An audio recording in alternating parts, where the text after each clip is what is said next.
Hello, and welcome to our 5th instructional video on how to plan UAS flight operations.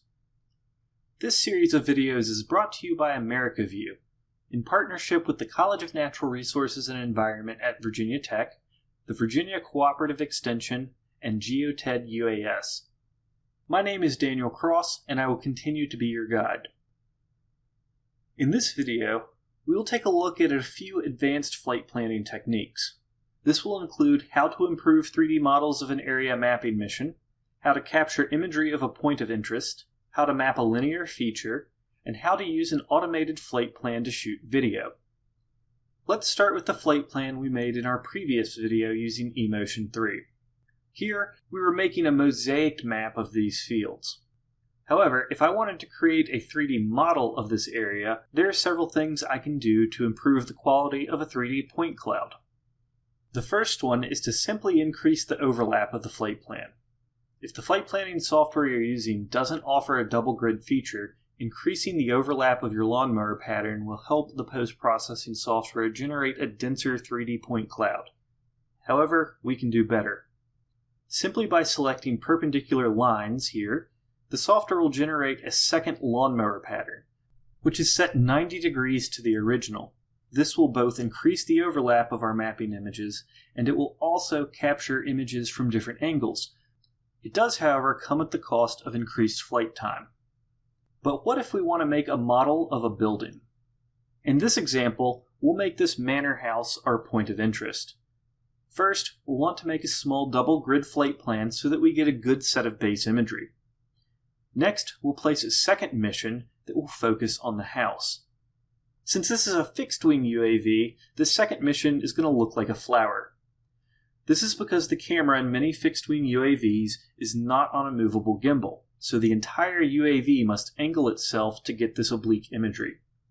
Each petal of this flower is designed so that the UAV will pass over the target.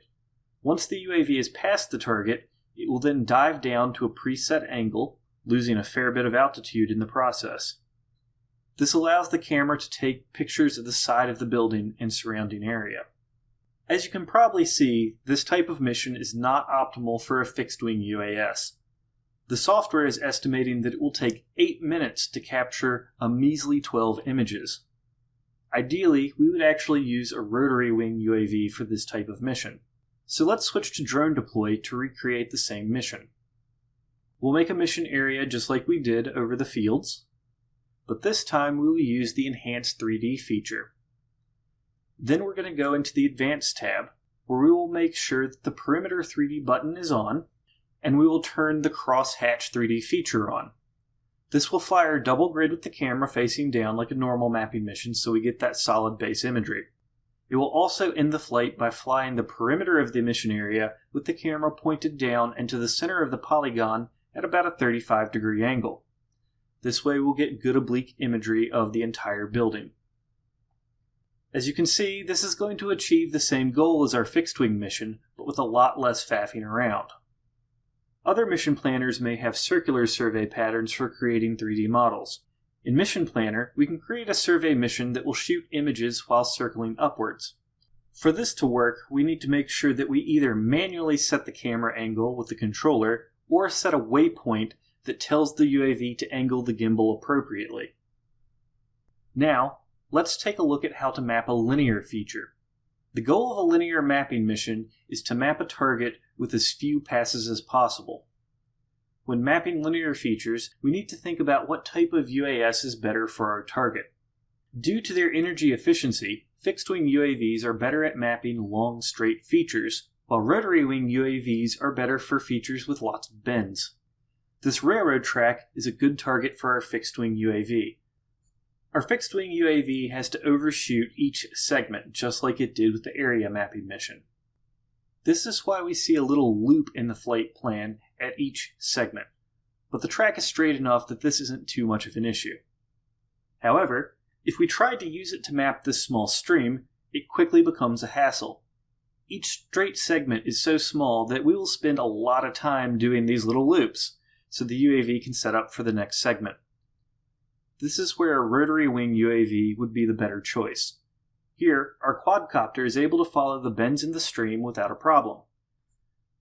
This is because our quadcopter can rapidly change direction, and even when it banks hard to do so, the gimbal will keep the camera pointed straight down. There are a few other things to keep in mind when mapping a linear feature, especially when you're only making one pass. The front-to-back overlap must be as high as possible since there are no images to the left or the right for the post-processing software to stitch the imagery to. If possible, it's also a good idea to mount your camera so the sensor width is pointed forward. Most cameras mounted on UAVs are mounted so that the sensor is wider than it is long. By changing the camera orientation, we can increase the front-to-back overlap. The other option, of course, is to slow the flight of the UAV, which often limits us to using a rotary wing UAV. Here we have the true color camera for this EV in its normal mount. There is also a mount made for mapping linear features that turns the camera 90 degrees, so that a higher front-to-back overlap can be achieved without having to slow the UAV's flight too much. Next, let's move on to shooting video. Often when you fly a UAS to capture video, you will want to do so flying manually. However, there are applications when the consistency of an automated flight plan is preferable. Either way, when shooting video, we want to make the movements of our UAV slow, smooth, and consistent. In post-processing, we can speed up a video that was flown at a very slow speed, and it will still look pretty good. However, if we slow that same video down, it becomes jerky and unpleasant to watch. Also, while some post-processing software suites will allow you to use video for creating maps, video is generally better suited for creating 3D models that don't require georeferencing. And of course, it's good for its intended purpose, videography. For this example, I will show you how to make a low-altitude automated flight to shoot video similar to the one used in the intro. Here, our goal is to capture transects of freshwater habitat. To fly a transect, we want to make a film of the bank on one side of the river, with the camera at an angle, then cross the river with the camera pointed straight down, then get the other side of the river bank at an angle again.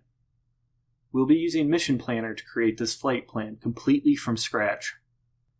First, let's set the home waypoint. This will be our takeoff and landing location. Now, we need to set an auto takeoff waypoint. One thing we really need to keep in mind is that this software uses the metric system, so our altitude will be in meters instead of feet. We're going to do this by clicking anywhere on the map, since this is not a locational waypoint. Then change the waypoint type to takeoff, and then set the altitude to the height we want our UAV to go to before it continues to the next waypoint.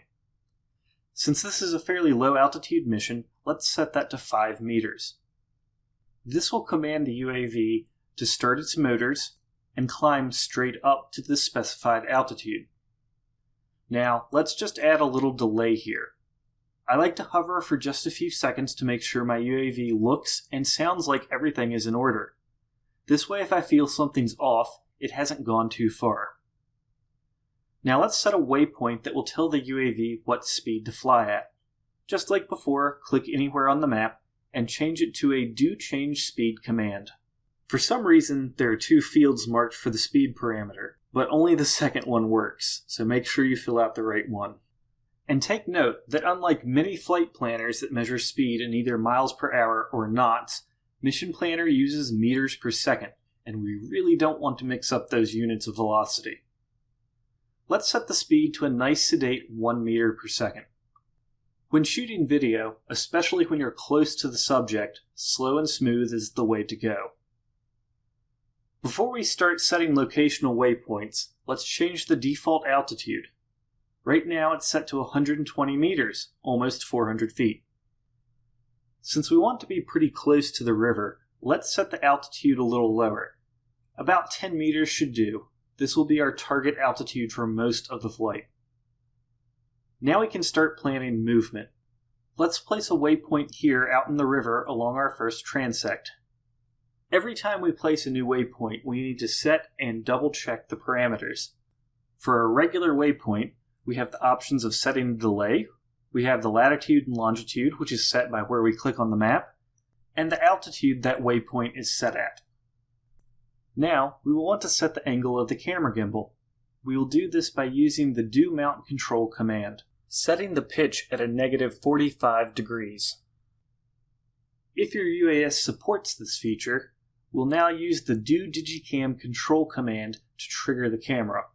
However, the UAS we're using doesn't support this feature, so I normally start the recording just before I launch. Next, we'll set a waypoint that takes us to the bank, and we will set the delay to several seconds so the UAV hovers here to get a better look at the bank. Make sure that the waypoint is not too close to the bank, especially if there are trees. The genus in the UAV can be several meters off on a good day, and the background image we're using to create this flight plan uses Web Mercator coordinate system, which is not the most accurate.